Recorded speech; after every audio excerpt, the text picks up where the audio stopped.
Hello students, how are you? Welcome to SBS English classes. We are here to start transformation. Under the transformation, we are going to discuss how to change compound sentence into simple sentence. Dear students, compound sentence को simple sentence में बदलना, इसके लिए हमने 3 नियम लिखे हैं। पहले हम उनको पढ़ लेते हैं। कंपाउंड सेंटेंस से सिंपल सेंटेंस बनाने के लिए नियमानुसार क्लॉज को एक शब्द या फ्रेज में बदलते हैं। नंबर 2, सिंपल सेंटेंस में केवल एक ही फाइनाइट वर्ब होनी चाहिए। हमने सिंथेसिस में बताया, इस सिंपल सेंटेंस को बनाने के लिए सिंथेसिस में आप स्टडी करें, वहाँ पर पूरी जानकारी मिलेगी आपको। सिंपल सेंटेंस में एक ही फाइनाइट वर्ब होनी चाहिए और होती है। यदि एक से अधिक है तो वो सिंपल सेंटेंस नहीं हो सकता है। नंबर 3, आवश्यकता अनुसार कोऑर्डिनेट क्लॉज को पार्टिसिपल, इन्फिनेटिव या प्रीपोजिशनल फ्रेज में बदलते हैं। तो हमने यहाँ पर बताया आवश्यकता अनुसार जो कोऑर्डिनेट क्लॉज है, जो कोऑर्डिनेटिंग कंजक्शन से शुरू हो रही है, उसे पार्टिसिपल, इन्फिनेटिव या प्रीपोजिशनल फ्रेज में बदलते हैं। ये नियम भी 100% लागू नहीं होता है। लिखा नहीं आवश्यकता अनुसार। आवश्यकता है तो बनेगा, नहीं तो फिर दूसरी क्लॉज में बनेगा। ये तो सेंटेंस को पढ़ने के बाद, उसको समझने के बाद हमें ये डिसाइड करना पड़ेगा कि हमारा जो फ्रेज है या एक शब्द है वो किस सेंटेंस में बनने वाला है। एग्जाम्पल के माध्यम से देखते हैं। ही वर्कड हार्ड, उसने परिश्रम किया, बट ही फेल्ड, लेकिन फेल हो गया। ठीक है ना। तो इसमें विपरीत परिणाम आ रहा है। तो विपरीत परिणाम जब आता है तो पहले होने वाले कार्य में हम इन स्पाइट ऑफ का प्रयोग करते हैं, के बावजूद भी। तो क्या आएगा? परिश्रम करने के बावजूद भी वह फेल हो गया। इस तरह से अर्थ निकाल करके हम समझेंगे, प्रीपोजिशन का प्रयोग करेंगे तो निश्चित रूप से हमारा काम आसान हो जाएगा, इजी से ईजियर हो जाएगा। तो इसमें इन स्पाइट ऑफ यानी कि प्रीपोजिशन प्लस जीरंड आएगा। तो प्रीपोजिशन है इन स्पाइट ऑफ,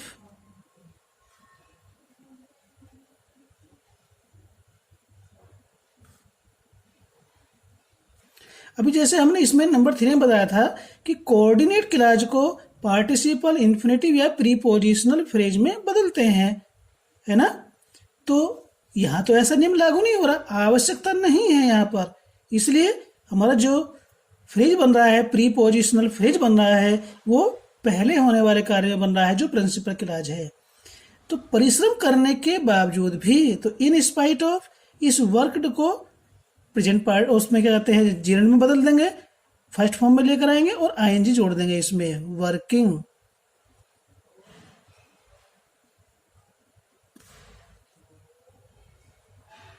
हार्ड, या कोमा लगा देंगे। तो ये प्रीपोजिशनल फ्रेज बन गया।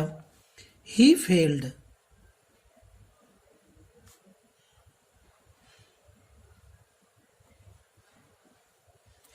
और अब देखिए हमने वर्किंग हार्ड किया है, वर्कड हार्ड को इसका नाउन भी बना सकते हैं। कैसे बनेगा? प्रीपोजिशन तो यही आएगी, in spite of. Work hard का कर देंगे हम noun hard work. In spite of hard work he failed. दोनों ही सेंटेंस सही हैं, दोनों में से किसी प्रकार से इसे बना सकते हैं। सेंटेंस नंबर 2 है, the sun rose and the people went for walking. सूर्य उगा और लोग टहलने के लिए गए। तो इसमें ध्यान देंगे, यहाँ पर दोनों में सब्जेक्ट अलग अलग है। तो यहाँ पर हमारा नॉमिनेटिव एब्सोल्यूट आने वाला है। ये पहले होने वाला कार्य है, तो इसमें नॉमिनेटिव एब्सोल्यूट बनेगा हैविंग प्लस थर्ड फॉर्म का प्रयोग करेंगे हम द सन के बाद। ठीक है, नॉमिनेटिव एब्सोल्यूट में दोनों सेंटेंस में सब्जेक्ट अलग अलग होता है, तो पहले होने वाले कार्य में नॉमिनेटिव एब्सोल्यूट फ्रेज बनता है। सब्जेक्ट के बाद में जो मेन वर्ब आती है उसे परफेक्ट पार्टिसिपल बनाकर रखते हैं। देखिए कैसे रखेंगे, the sun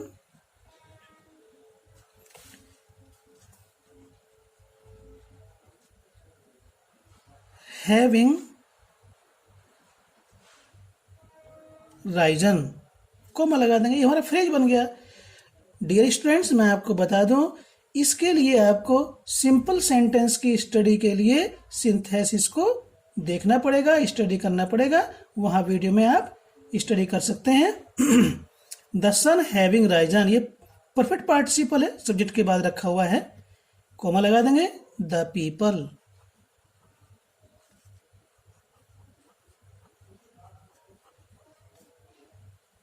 went for walking, ये सिंपल सेंटेंस बन रहा है, एक ही फाइनेट वर्ब है, ये नॉन फाइनेट वर्ब बन गई, ये फाइनेट वर्ब है, एक है। Number 3, he is not only wise but also intelligent, वह न केवल बुद्धिमान ही है बल्कि मेधावी भी है। ठीक है, तो क्या होगा, इसमें दो गुण पाए जा रहे हैं, तो क्या होगा, एक गुण के अतिरिक्त वह दूसरा गुण भी रखता है या उसमें दूसरा गुण भी है, तो के अतिरिक्त के लिए आता है बिसाइड्स।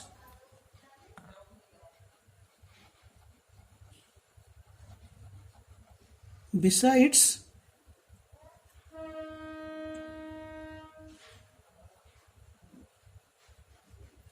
ये प्रीपोजिशन है, ये हमारा इस बी फॉर्म का, इज एमआर बी फॉर्म्स होती हैं, उसका हमने इसे फर्स्ट फॉर्म में लेकर आए बी और उसमें लगा दिया ING, being, besides being wise.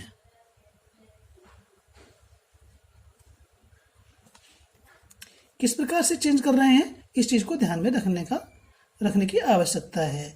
Besides being wise, बुद्धिमान होने के साथ साथ, ही इज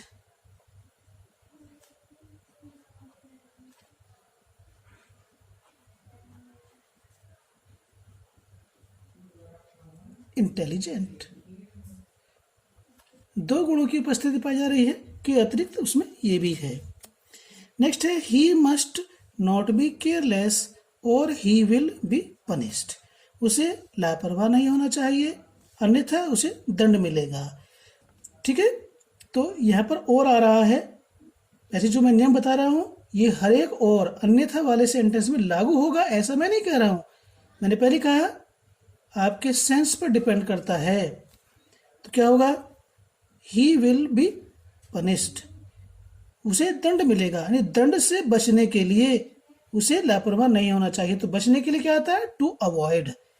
तो यहां हमारी पार्ट्स ऑफ स्पीच बदल जाएगी, पनिश का जो वर्ब है नाउन में चेंज होगा।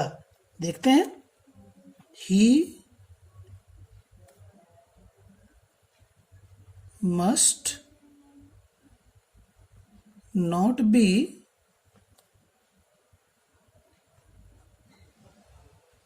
केयरलेस, इस पूरे को हटा करके हमें प्रयोग करेंगे to avoid.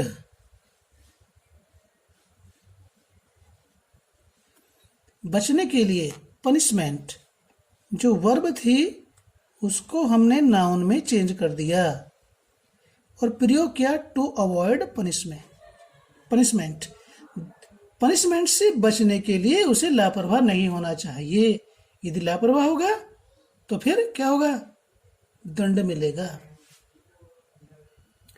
Number 5, he took his food and slept, SLEPT slept, और सो गया। ठीक है स्टूडेंट्स, तो क्या है, भोजन करने के बाद, अपना भोजन करने के बाद वह सो गया, तो इसमें हम परफेक्ट पार्टिसिपल का प्रयोग भी कर सकते हैं, आफ्टर प्लस जीरेंड भी कर सकते हैं। तो जो पहले होने वाला कार्य है उसमें हमारा परफेक्ट पार्टिसिपल या आफ्टर प्लस जीरंड का प्रयोग होगा। तो पहले हम इसमें परफेक्ट पार्टिसिपल का प्रयोग करते हैं। Having plus third form, having, took का टेकन कर देंगे, having taken his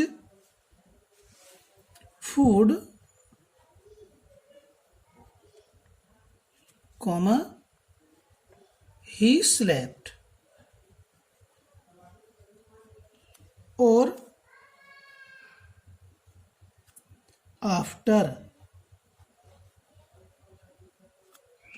taking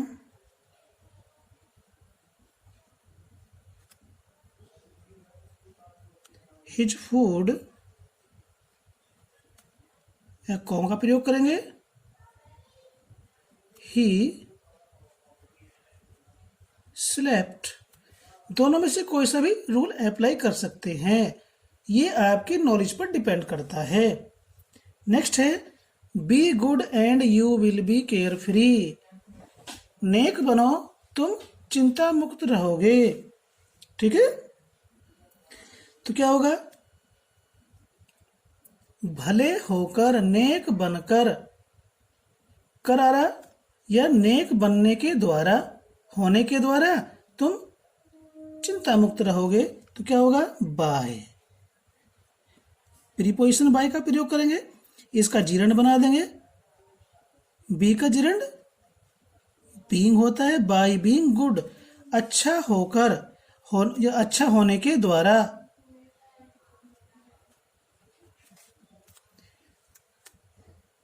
coma लगा देंगे, यू विल बी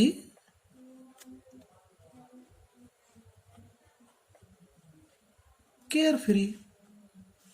ओके, ऐसा होने पर ऐसा होगा, बाई बीइंग गुड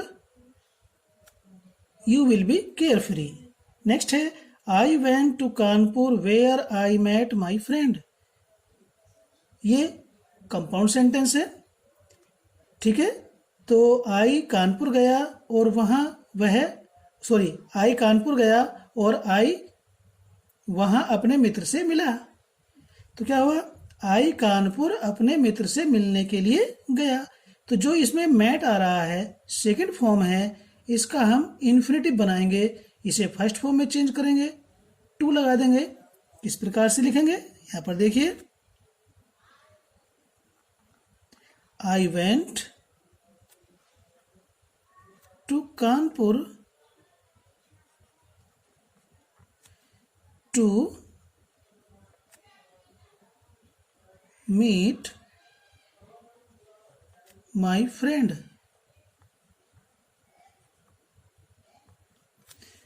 इस फाइनाइट वर्ब का हमने नॉन फाइनाइट वर्ब इन्फिनिटिव बना दिया।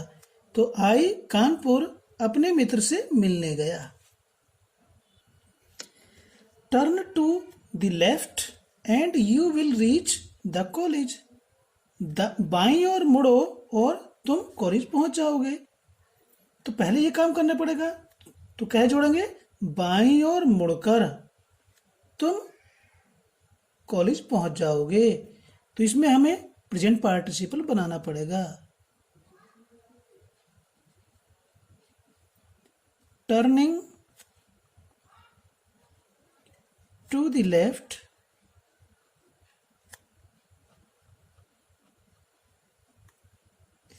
ये प्रेजेंट पार्टिसिपल फ्रेज बन गया। Turning to the left, comma, you will reach the college.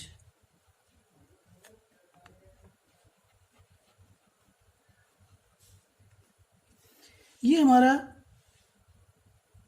इस यानी कि प्रेजेंट पार्टिसिपल की जगह हम ऑन प्लस जीरंड का प्रयोग भी कर सकते हैं। कैसे, मैं केवल ओरल बता रहा हूं आपको। On turning to the left, भाई इससे पहले ऑन लगा देंगे तो ये प्रेजेंट पार्टिसिपल के स्थान पर जीरंड बन जाएगा। On turning to the left you will reach the college. Next है Ramu worked hard so he became rich. Ramu ने परिश्रम किया इसलिए वह धनी हो गया। तो इसमें परिणाम आ रहा है, इसमें रीजन है, तो क्या करेंगे?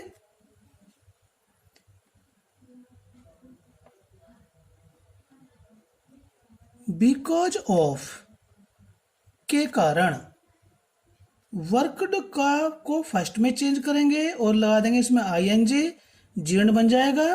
बिकॉज ऑफ वर्किंग हार्ड, ये जो ही है ये रामू है, रामू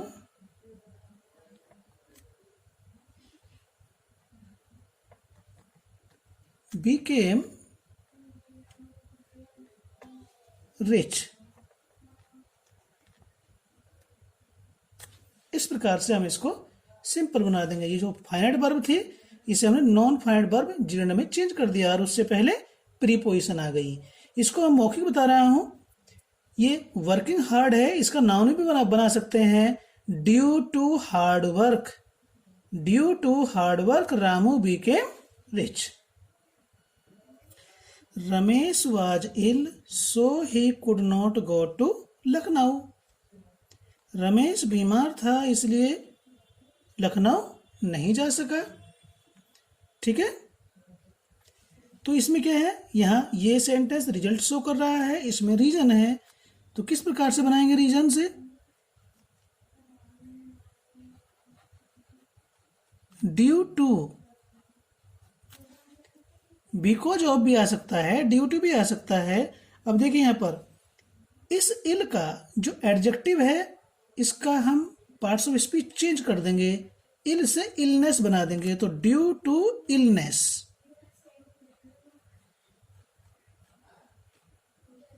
बीमारी के कारण Ramesh could not go to, Ramesh could not go to Lucknow.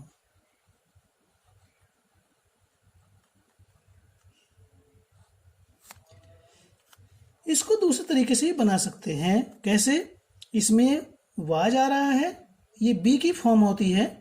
ठीक है, तो किस प्रकार से बनेगा यहां पर देख लेंगे। मैं छोटा करके लिख रहा हूं थोड़ा सा यहाँ पर। बिकॉज ऑफ, वाज की ये सेकंड फॉर्म है, इसकी फर्स्ट फॉर्म बी होती है और बी का जीर्ण बनेगा बीइंग। बिकॉज ऑफ बीइंग इल। अब यहां पर हमें पार्ट्स ऑफ स्पीच को चेंज करने की आवश्यकता नहीं पड़ेगी। ठीक है, जैसे ऊपर चेंज किया है हमने। तो because of being ill Ramesh could not go to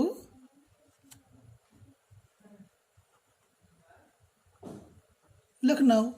आप इस तरीके से ही बना दें या फिर ऐसे बना दें, दोनों ही तरीके सही हैं। नेक्स्ट है the servant was disobedient and so the teacher punished him. नौकर डिसोबीडियंट मीन्स अवज्ञाकारी था और इसलिए टीचर ने उसे दंड दिया। तो क्या जुड़ेगा? टीचर ने नौकर को उसकी अवज्ञा के लिए दंड दिया।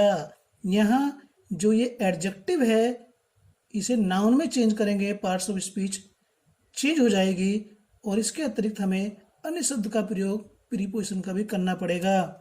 कैसे? और ये हिम कौन है? सर्वेंट। तो द टीचर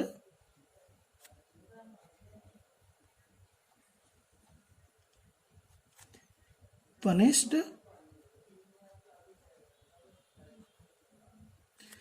तो डियर स्टूडेंट्स एग्जाम्पल्स को समझना सबसे अधिक महत्वपूर्ण है।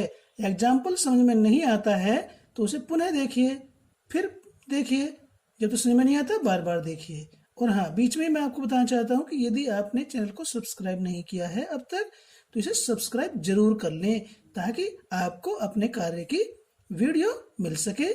लाइक भी करें, कमेंट करें यदि कोई प्रॉब्लम आती है तो आपको, और अपने दोस्तों को शेयर भी करें।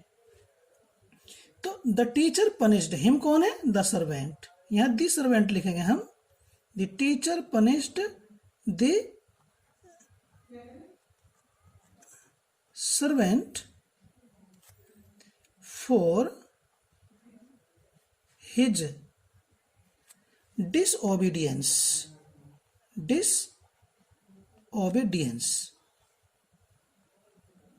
किस प्रकार से इसमें पार्ट्स ऑफ स्पीच चेंज हो रही है उसको समझने की आवश्यकता है।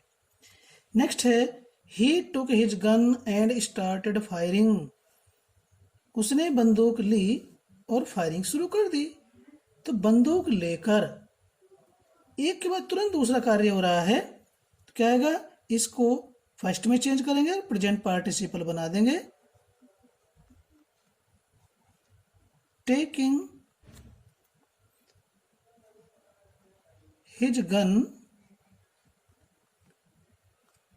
He started